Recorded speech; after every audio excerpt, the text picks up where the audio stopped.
Hello, everyone. Welcome to yet another exciting episode of All Things Leadership Podcast. I trust that you are well here in Maritzburg. It's actually cold, hence, we're drinking tea today and not water. Today's guest is a veteran leader. He has gone through so much in his life, and I trust that everyone is going to learn something to apply in their leadership. He's a pastor, he is a great leader, and he can raise leaders like nobody else. So please help me welcome Freedom Nzimande. Welcome, Bafo. Hey, remember that's a friend. Hey, I tried in that introduction. I'm really good, bruh.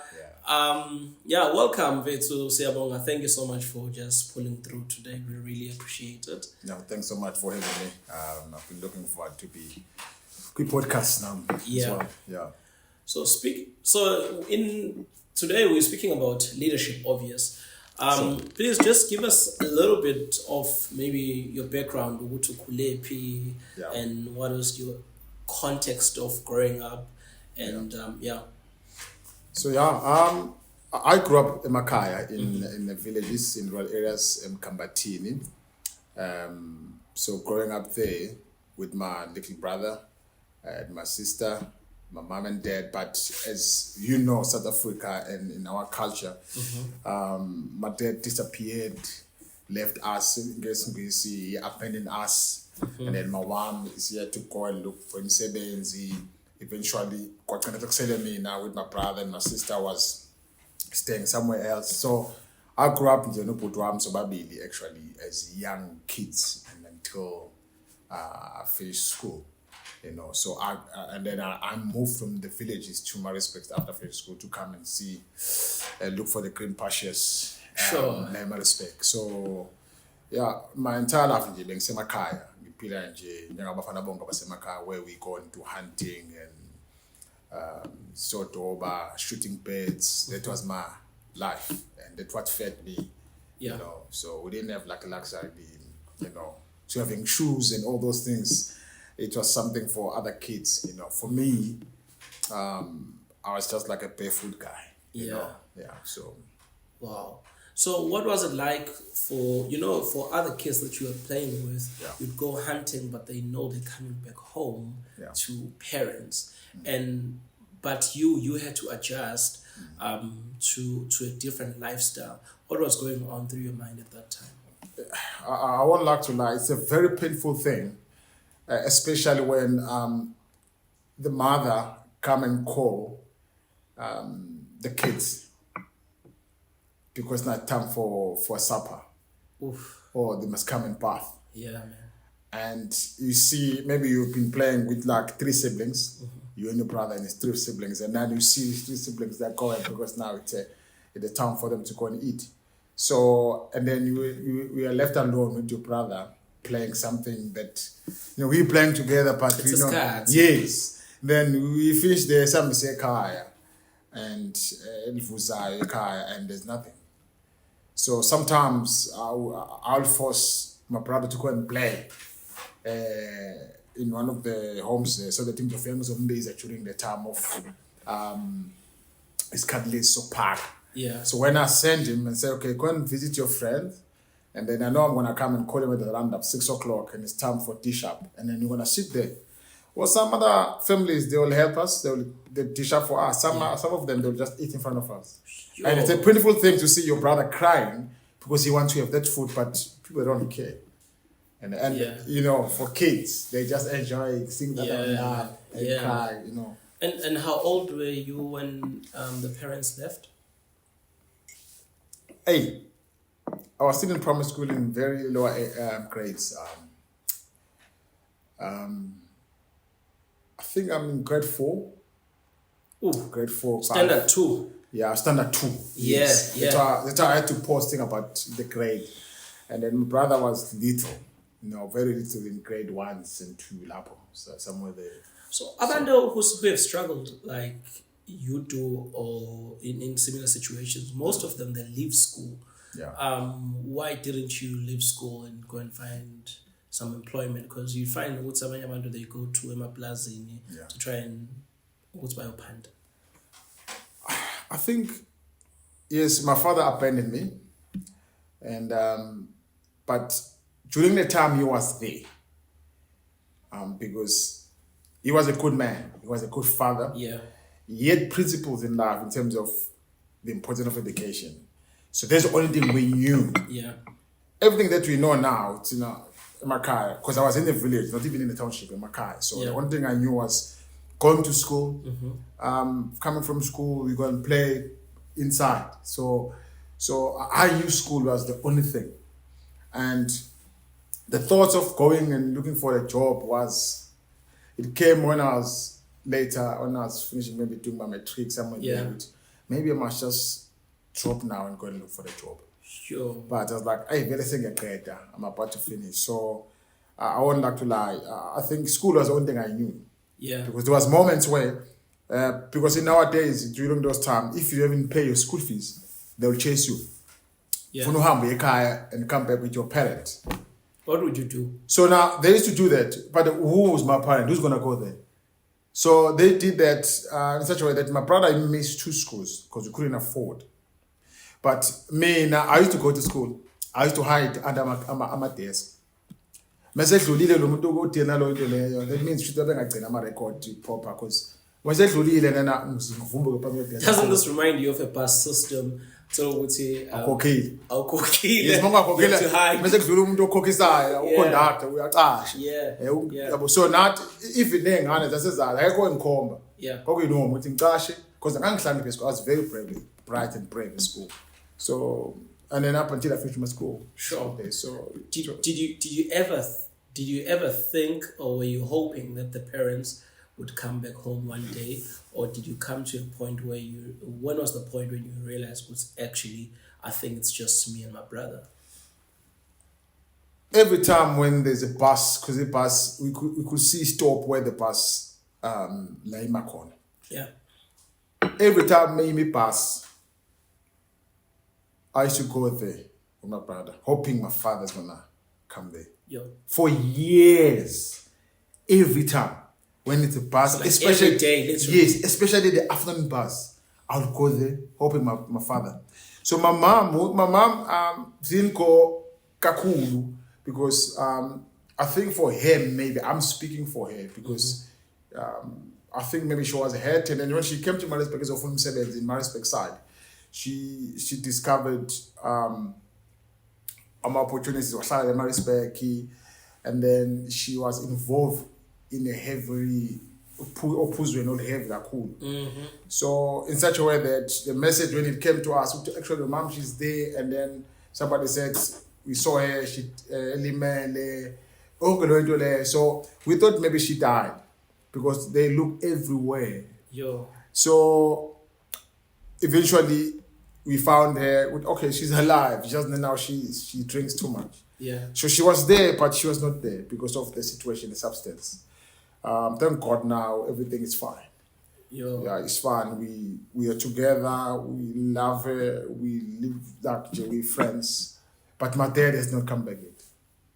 Still waiting for him. I'm still waiting. I've been to Kumbulekaya and trying to look for him before I even got married because I was hoping he's gonna be there for my wedding, but I haven't. And I've got many clues. Two Laos, from a goal. That person of Jangsa told Takaseko is died. So it's been like that. Like, let me just wait. One day maybe he'll come. Maybe he's gonna see.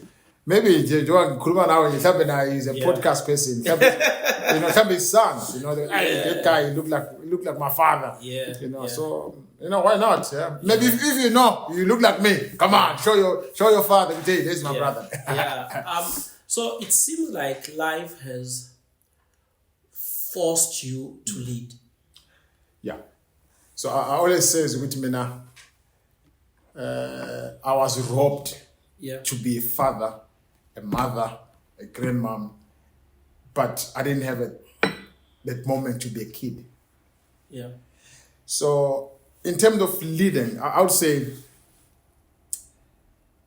I was not prepared to lead. I saw myself in leadership because I had to look after my brother. I had to make sure my brother is eating something. I had to make sure my brother is safe. I have to protect him. I have to fight for him. Everything was about for him. Yeah. So that's leadership for me because the situation forced me to be on that. So that I think with Indlela where I feel like I was introduced to leadership because in my early age, even though I didn't know what I was doing. Yeah. So that I feel with actually that was part of me being introduced because of the circumstances that I went through. Yeah. Yo, that's incredible. And when did you actually realize Wuti now I'm a leader? When was that time for you? I think amazing thing is that if I go back firstly in those days, waking up every morning, automatically, I knew because I was making all the decisions. Yeah. I was making all the decisions. Everything that the parents does for their kids, I was doing that. And then I had to make a decision as well for my brother to go away from me for at least a year. Because after we found our mom, I said, actually, Mom, now, yes, I know with the situation of your drinks and you don't have much. Can you please keep my brother at least for a year? And then I finish my matric. So that's also me making those kind of decisions. It was a very difficult one to let my brother go. But, and then that was me, even before I met people that really shaped me and gave me a platform and opportunity to lead in other aspects. But that's my private small life. I would say it was circumstances. And then when it comes to leading in other aspects, I would say people that I met even after my matric that shaped me and gave me platforms. Wow. And what did rejection teach you? Because you've been rejected by parents and it's tough, right? And how do you process that? You think it did. Yeah. You see,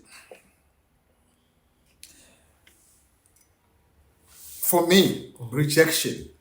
You see, rejection. It's I've got like there's something that I've developed for myself. Yeah. Because if each and every employee you must always develop things that guide you as a human being. Yeah. So I have developed this thing of actually rejection. You have to acknowledge it, to recognize it. It's a rejection. Yeah. So I've developed that if rejection comes, how do I deal with it? Because the first thing that I've done is that when I experience rejection, actually, I recognize it. I've been rejected, and also that means not everything meant to be. So you need to recognize that. Actually, not everything meant to be. Sure. Just because you think it is, if there's a rejection, the first medicine is to recognize it. Rejection, it is part of life. Sure. So it's part of life, and not everything meant to be. So that's one of the things that I've developed, and also I think for the rejection, you just need to be honest to yourself, because once you start, once you start doing it with and pretend it didn't happen, you're not gonna get healed. You're not gonna get help. So you just need to accept it. It happens. Accept it and expose it. Yes, it happens. So if you done it, you're not gonna go through. So for me, those are the things. My personal principles, which actually it is part of life, and not everything meant to be. Yeah. And then also what I've done is that I just live with actually it happens. Sure. I can't pretend it didn't happen. And then I start to live healthy, and find right people and try and put yourself into the right spaces. Wow. So right now we're gonna fast forward.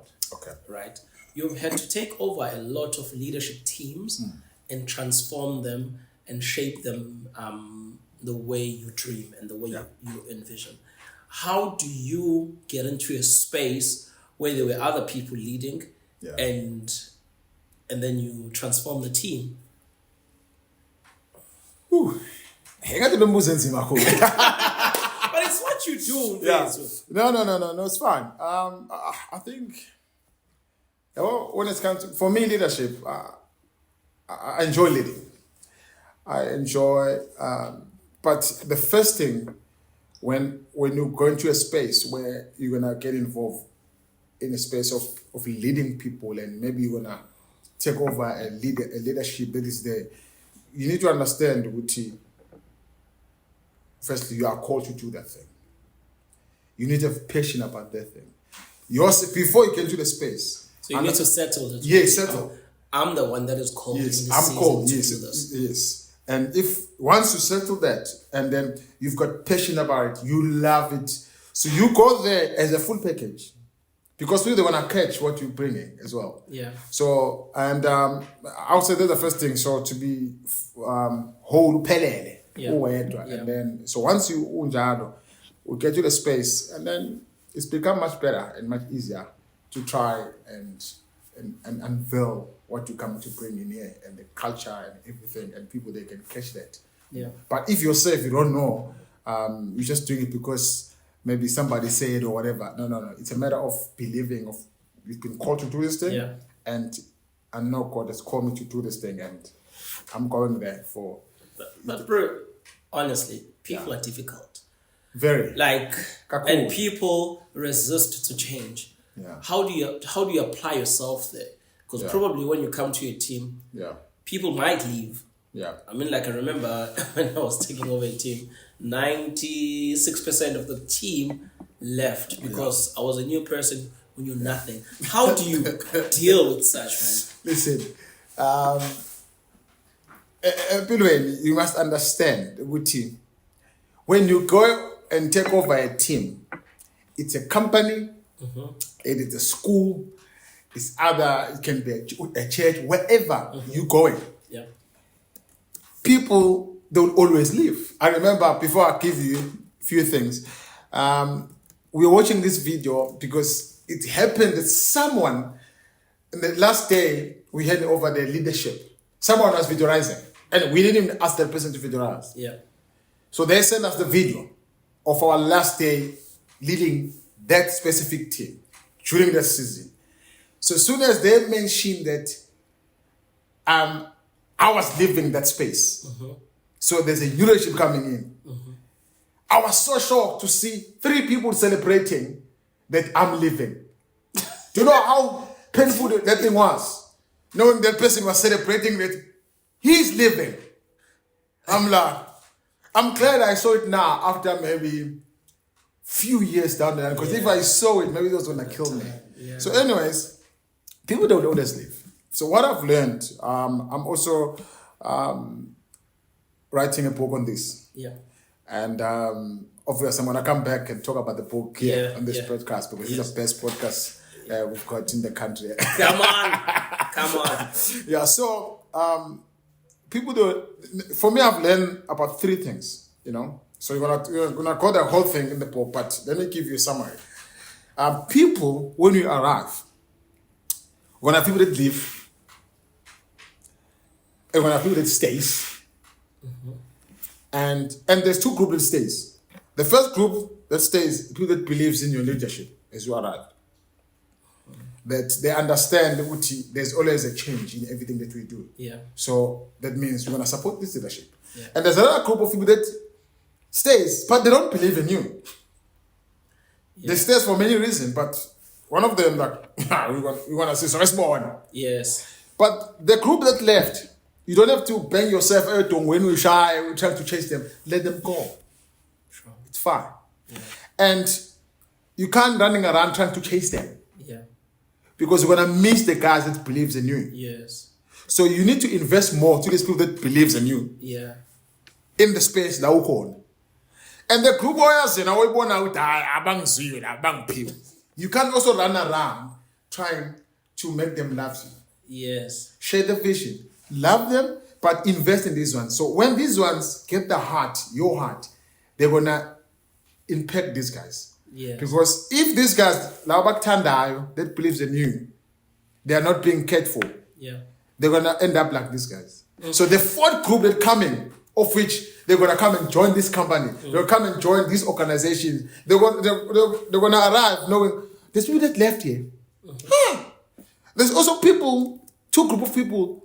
This one, they used to believe in this guy, but now this guy never cared for these guys. Yo. And then now they're all, so now the fourth group that come in from outside, everything become a mess. But if you take care of these guys, invest in them, they're going to influence these guys. So when the other you guys that are coming and join this company or this organization, they find a healthy space. That's what I'm saying.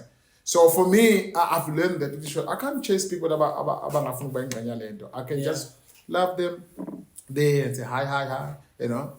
And then because people, they resist change. Human people, they resist change. People, they don't need to change. They want a comfortable space. They prefer different leadership and different songs, different everything. It's about I prefer that. Yeah. So yeah. And then how do you cultivate the culture of servanthood? Because people mostly lean towards of being served themselves, but not willing to serve others, not willing to put in the hours. Yeah. How do we change that in people's minds? I think it's bigger than teaching them or telling them. So there was a leader who handed over leadership to me. So this guy, because I was staying in this property of this organization where elita corner. So when me figure yena figure zosebenza la akhe ngizlalela and I'm sleeping and I'm not gonna go and help him because I'm staying, even though I'm staying outside building and the organization building la sebenza khona, but I'm like I'm not gonna go. But when I figure umsebenzi akahlalela na sebenza until late, and eventually I'm like let me go and join this guy. And he's a cool guy. So he has made everything ezenzela and fix enza yonke into. Eventually when even no man ngekho, I'll just go and do it. Because I saw this guy, he's a doer, he do it, he doesn't tell me. So sometimes that's easy for me, like how I always wanna is when I'm doing them. The things that most of the leaders, they think is abatize, you know. So I mean, most of the guys that I lead, I always wanna do the things. So that even them, I want an excuse not to do it. Yes. You know, because if you must find the Bible, it says, you don't have an excuse not to do something saying that when I have. So that's what I do for me. It's just to go and serve. And if I had to wash people's feet, I must wash them. You know what I'm saying? I must wash them before I tell people, hey, let's go and wash people's feet. And people, they take that much easier than when you tell them, you know. So I remember when I took over another leadership and I didn't get an opportunity, I was like, I don't have time because it's far. I don't get time to teach about how to handle this, the stage, how to handle the front of people, how to talk to people. So what can I do, you know, to run the meetings and the work, all those things. I'm like, for the short space, I'm going to do it. And the thing is, because I didn't tell them not to do those things, stop doing them. Yes. But continually, when I do the exact thing, yes. So we need to be consistent in terms of consistent. Because about what about here's this now. So and before you must be a full package. You believe it, you know, and most about consistency again. Consistency, that brings the culture strong. You're consistent.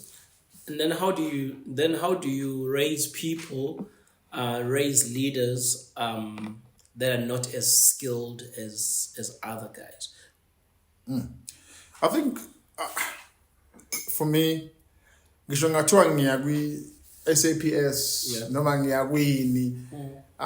as a leader, you must always have a leadership development culture in your head. Leadership development culture. Yes.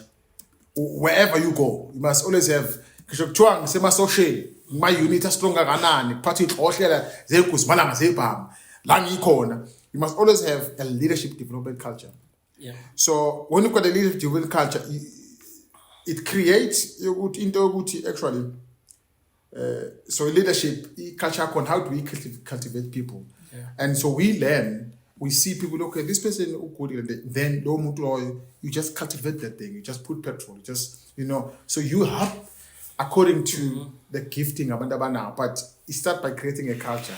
No muntu also cultivate vele la cultivate that was no good. But if there's a culture development leadership, nalo nento ethize nokade ngaboni, we understand it. Kuba lula mose But how do you recognize the and see the person that you need to cultivate the culture into, and the person that you need to bring on team? Yeah. Like, how do you see that? Do you see them by the way they sing? No. Ucula.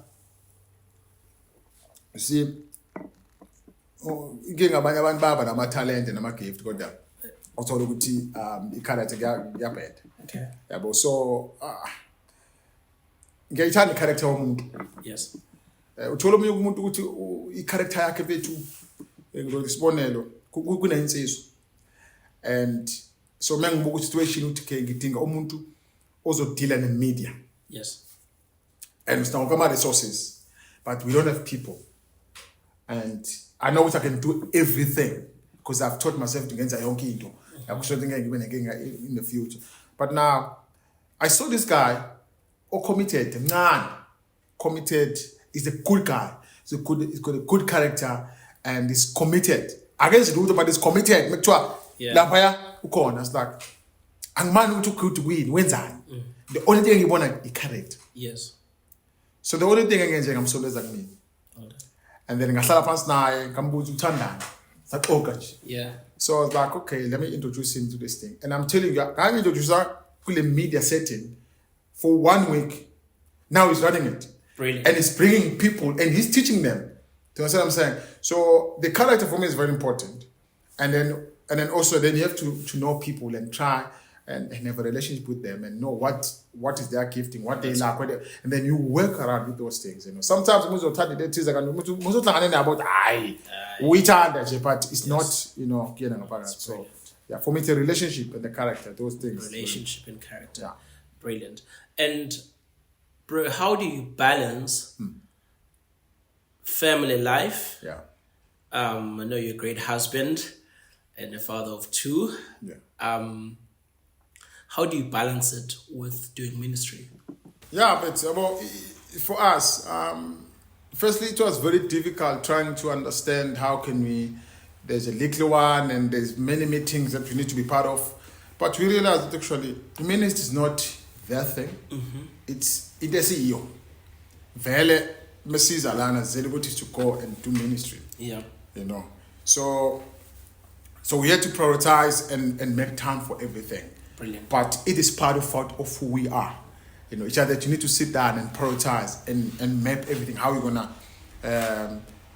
go to this meeting, how you're gonna meet these people with your kids. They must see it. So there's this amazing time. So my boy, so we cooked food at home, and there's so much food. So and then recently, my wife was like, okay, where are you gonna how are you gonna do this food? So much food, And there's another food that was coming, someone was giving us food. It happened like 2 weeks ago. And then I said, don't worry. He said, he's gonna give people the abazo, nah, don't worry, I know what you're gonna do. So I took my boys from school. Kuno mama mazi. And with the mama, we are shorter. And there's a set of opportunities. So I said, I'm gonna go with my boy, and I want him to be part of this ministry. Yes. To give people. And then we went we created this woman, and then we gave the food. And my boy is 5. He doesn't understand. Dad, why are you giving that person the food? I've prepared him. So now he's asking, I'm telling him, And then he said, okay, Dad, I think now tomorrow it's my turn. I want to go and do it. So you see, that's ministry. Brilliant. And it's part of the family. Yeah. So you do meet the kids, they must see it. Actually, this is not thing that is, So, yo, that's brilliant. I think we have fast forwarded a lot. Yeah. I think in our next episode we'll speak about your times being struck by lightning. You don't believe.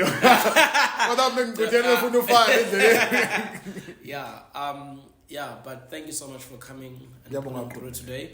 I'll just do a wrap up, a couple of lessons I learned today. Sure. As leaders, we need to develop we need a leadership development culture.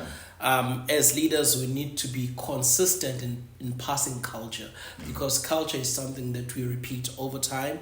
And we need to understand that people catch what you have more than what you say. So if you don't have it and say it, people won't catch it. They might do it, but they won't have the heart to do it.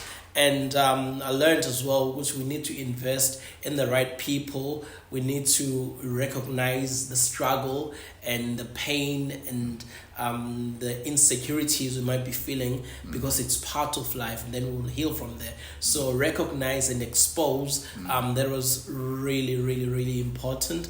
And I hope you at home, you enjoyed this episode. It's definitely one of the best I've heard, and I'm looking forward to have freedom on another episode. So bro, thank you so much for pulling through today. Your family inspires me, you inspire me. You are my mkong. You inspire me, man. But thanks, man. Thanks for going hard and believing in me and believing in people and trusting Wuti. The best is still yet to come in people, even when they don't see it. Sure. Thank you so much. Thanks, man. It's been great here. Yeah. See you guys soon. Dank. Chapeau.